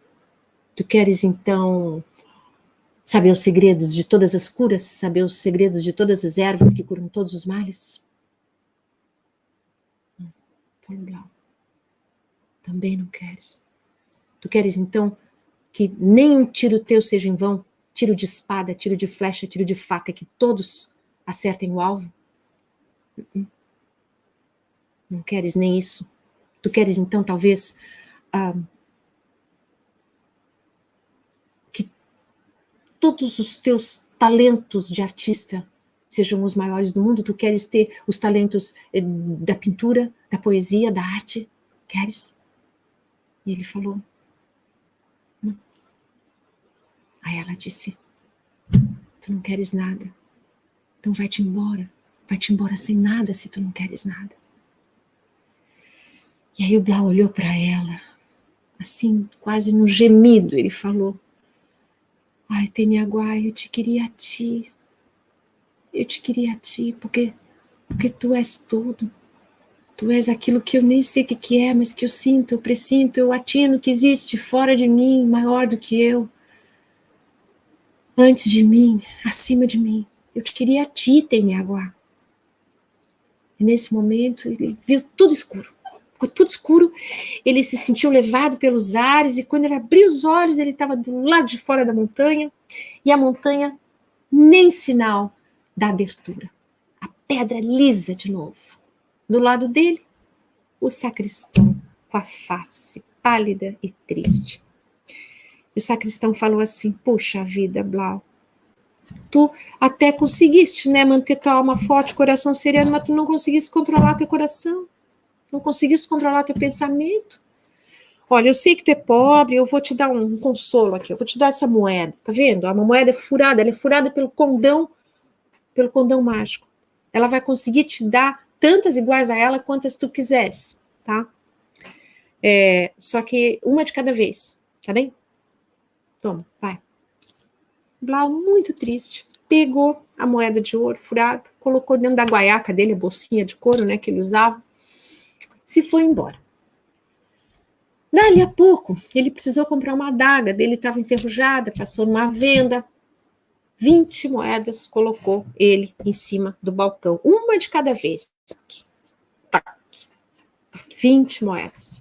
Comprou a adaga, foi-se embora. Dali a pouco ele precisou comprar um cavalo. Aí foi 200 moedas. Uma de cada vez em cima do balcão. Aí lá pelas tantas ele precisou comprar um lugar para morar. Então ele decidiu comprar uma estância. Aí eu já não sei mais nem quantas centenas de moedas ele teve que colocar na mesa do vendedor, uma de cada vez. E aí o povo começou a comentar, né? Começaram a comentar, que coisa mais estranha. Quem é esse sujeito que era pobre até ontem, não tinha uma mão na frente, outra atrás, e agora de repente ele virou rico? Só que tudo que ele compra é uma moeda de cada vez. Uma moeda difícil de tirar, parece que está descascando pinhão na serra. Não, e pior não era isso. O pior era que os vendedores, por mais que colocassem as moedas dentro de uma caixa fechada, 7 chaves, se fosse o caso, quando eles abriam, as moedas tinham se evaporado no ar, como se fosse água em cima de tijolo quente. Ah, bom. Aí o pessoal começou a comentar mesmo que só podia ter coisa. Tinha uma coisa muito estranha aí. Aquele vaqueiro tinha andado lá pelos lados da Furna do Jarau. De certo, ele tinha feito algum trato com o demônio por lá. E foi aí que todo mundo quis distância dele. Ele já não conseguia mais que ninguém sequer olhasse para ele, nem conversasse. Ele foi ficando sozinho. Um dia ele não aguentou mais a solidão. Ele foi de novo lá na frente da curva da Furna do Jarau. E lá estava o sacristão, com aquela face sempre triste, pálida, né? E o Blau falou: louvado seja nosso Senhor Jesus Cristo, ô sacristão, eu trouxe aqui de volta a moeda, eu não quero mais não, eu prefiro ser pobre, mas eu não quero viver assim, que nem se fosse um ser desprezado, que nem um cão raivoso, não quero mesmo, fica com a moeda, fica com Deus, sacristão, que eu vou me embora. Na hora que ele falou isso, o sacristão se ajoelhou, caiu de joelhos, ergueu os braços para o céu e falou: graças a Deus, muito obrigada, Blau.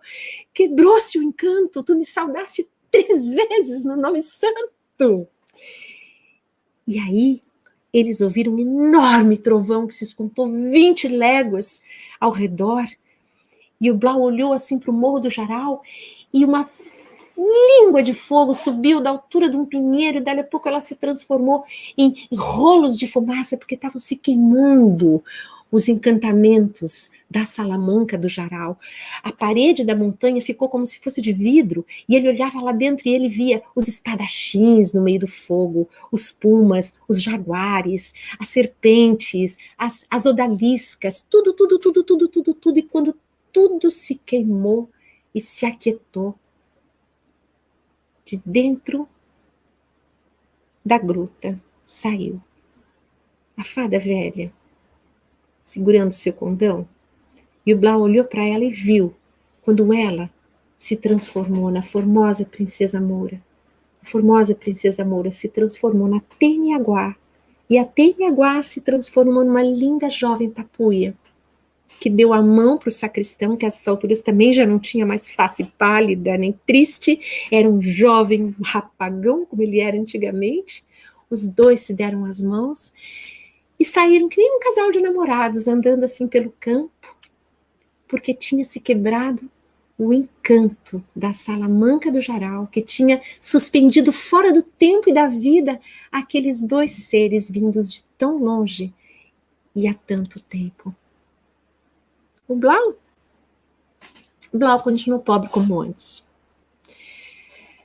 Mas ele se sentia tão leve agora que parecia que ele tinha visto o passarinho verde. Saiu caminhando também, mas saiu até assobiando, porque agora, felizmente, ele ia poder viver em paz. E essa é a história que eu queria contar para vocês. E aí eu queria deixar assim, né, como um recadinho final. Eu sei que está no final da nossa conversa, mas só a ideia assim de que nesses dias, né, tão surreais que a gente vive, né, que essa fala soasse como um gesto assim de cuidado, né, de cuidado com cada vida, cada árvore, cada bicho, cada planta, cada história, cada memória, cada pessoa, cada povo, né, para que tantos palácios subterrâneos de memória e de sabedoria de vida não sejam tratorados, enterrados para sempre, né? E que a gente consiga cuidar de nós também, cuidar uns dos outros, para a gente ter a sensibilidade de conseguir escutar essas histórias que estão vibrando no vento sul, no vento norte, vento leste, vento oeste, todos os ventos desse nosso Brasil amado. Um beijo para vocês. Agora eu fico na escuta.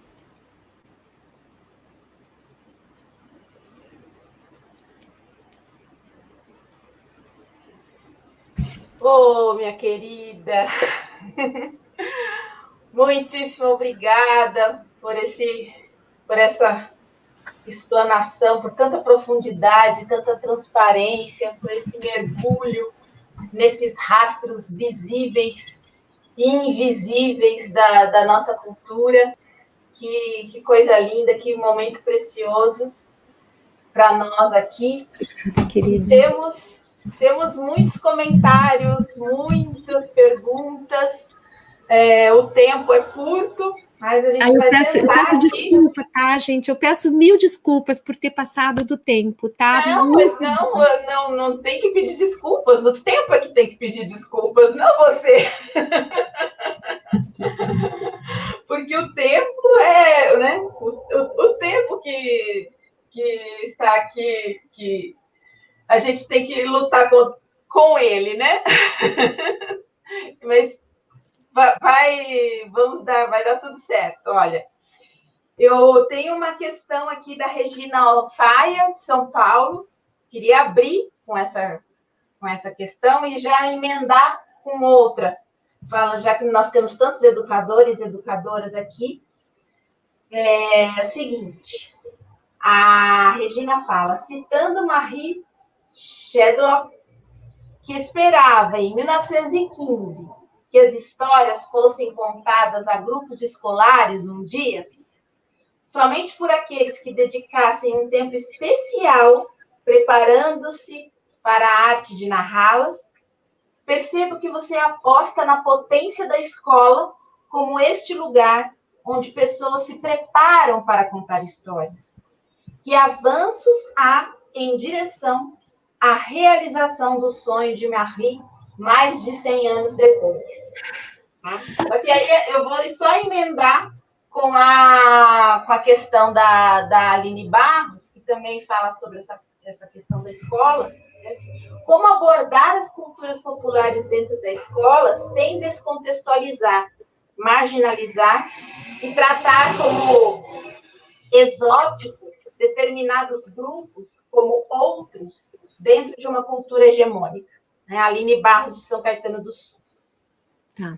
Vou falar bem rápido porque eu quero ouvir mais vocês, tá? Muito obrigada pelas perguntas, Regina. Acho assim, aposto totalmente na escola, né? Eu sou professora, trabalho com escola e acho que todos os professores têm que ser contadores de história. Claro, existem diferentes formas de ser contador de história, não é? Mas acho que desenvolver a palavra de contar história é alguma coisa que faz parte de ser um bom professor, especialmente um bom professor de criança. né? Então, acho que acho que temos caminhado nesse sentido, sim. Eu acho que essa rede de contadores maravilhosa que se encontra aqui no Boca do Céu é muito responsável por isso também, em termos de inspiração, né? Com relação à pergunta tão importante também da Aline, né?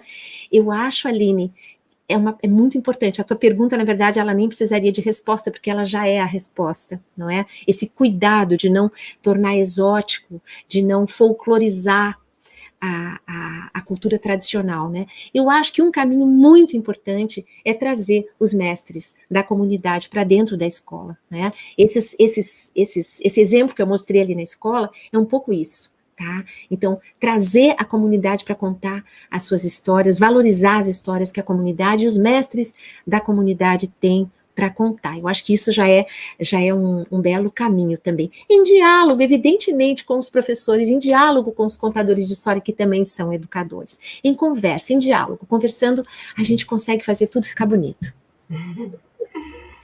E falando desse diálogo e dessa busca aos mestres, de cada um busca os mestres de suas regiões, a pergunta da Liesa Neves, de Santa Catarina, que está agora vivendo em Passo Fundo, no Rio Grande do Sul. Que legal, legal.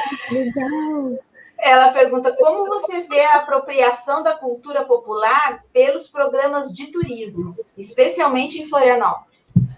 E olha, a Liesa sabe do que ela está falando, tá? A Liesa morou muito tempo aqui em Florianópolis, que bom que está em Passo Fundo, querida, vai voltar cheia de novas histórias. Ela é muito talentosa e é muito problemático, é muito complicado. Eu acho, assim, eu fico muito indignada, sabe? Assim, quando a gente vê coisas tão horríveis sendo apresentadas em nome da tradição popular, da cultura popular, né? Por isso que eu, assim, a bandeira, acho que eu falei muitas vezes hoje aqui, é a da sutileza, né?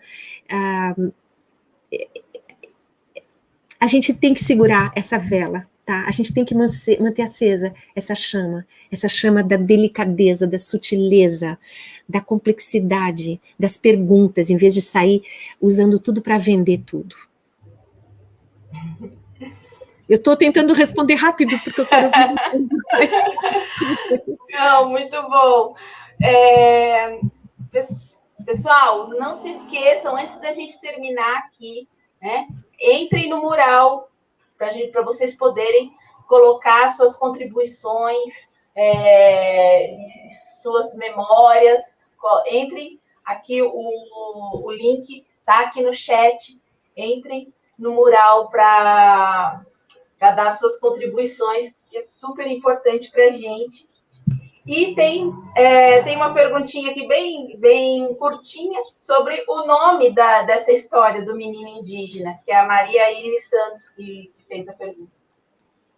A do menino indígena que ela está falando é do Cepete Araju, será? Ou é essa que eu contei agora? Eu acredito que é essa que você contou por último. A Salamanca do Jaral? Eu acho que sim, É bem. Não, então.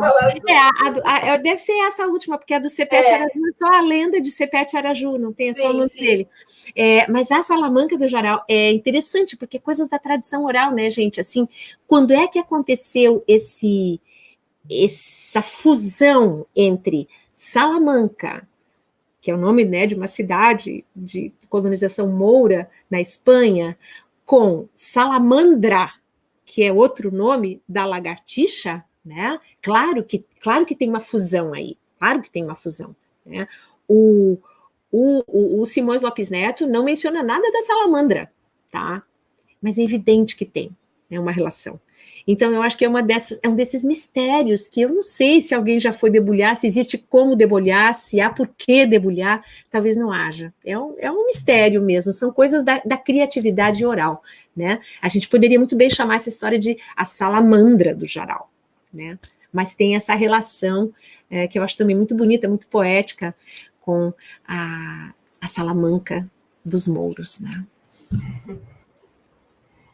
E uma perguntinha aqui da Maria Inês, de São Caetano do Sul. A mãe da Maria Inês, inclusive, acho que a mãe ou a avó, agora eu olhei aqui no chat, acho que a mãe era benzedeira, ou a avó era benzedeira. Que linda! Pergunta se existe algum centro de pesquisa na região para a identificação desses artefatos, os artefatos que você mostrou lá no começo. Os artefatos, as pinturas rupestres, Isso, né?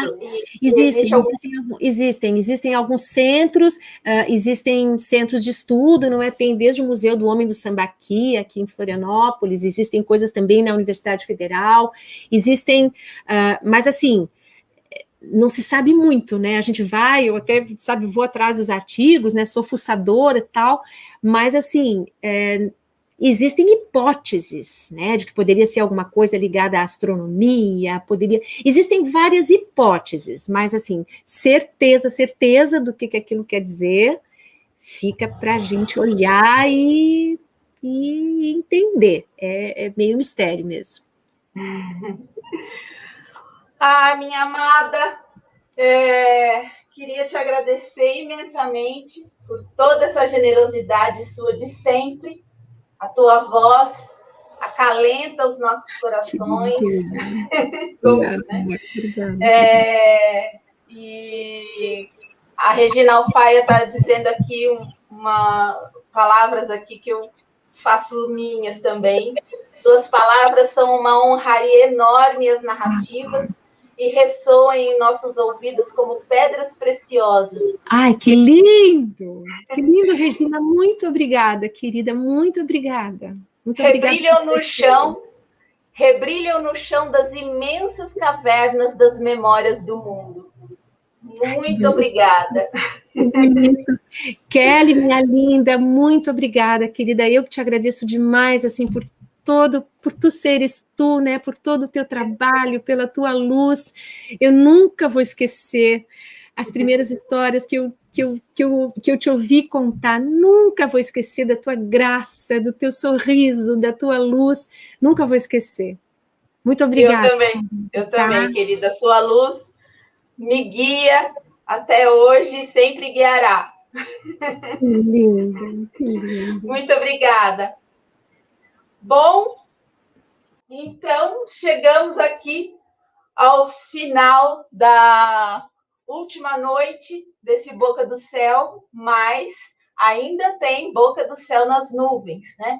Lembrando que esse é um projeto contemplado no PROAC, expresso pela Lei de Emergência Cultural Aldir Blanc, e nós gostaríamos de agradecer ao Instituto Singularidades e sua equipe, e também a SECAP São Caetano, e a todos e todas que estiveram aqui conosco nessa noite especialíssima, né, com nossa queridíssima Gilca Girardello.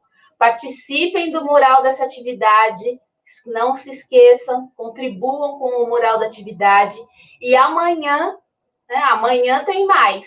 Amanhã finalizaremos o encontro Boca do Céu nas Nuvens 2021 com o movimento 11, que é o fórum em direção ao próximo passo, das 9 ao meio-dia, onde eu também estarei lá, e nós todos da equipe, né? Eu que sou convidada, mais a equipe e todos vocês estaremos amanhã das 9 ao meio-dia para a gente acompanhar o encerramento desse lindo encontro Boca do Céu nas Nuvens.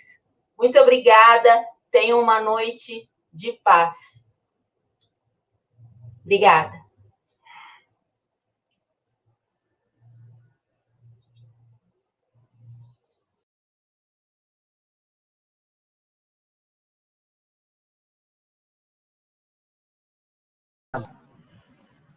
Produção executiva e coordenação de comunicação, Flávia Pasqualin, 3 apitos.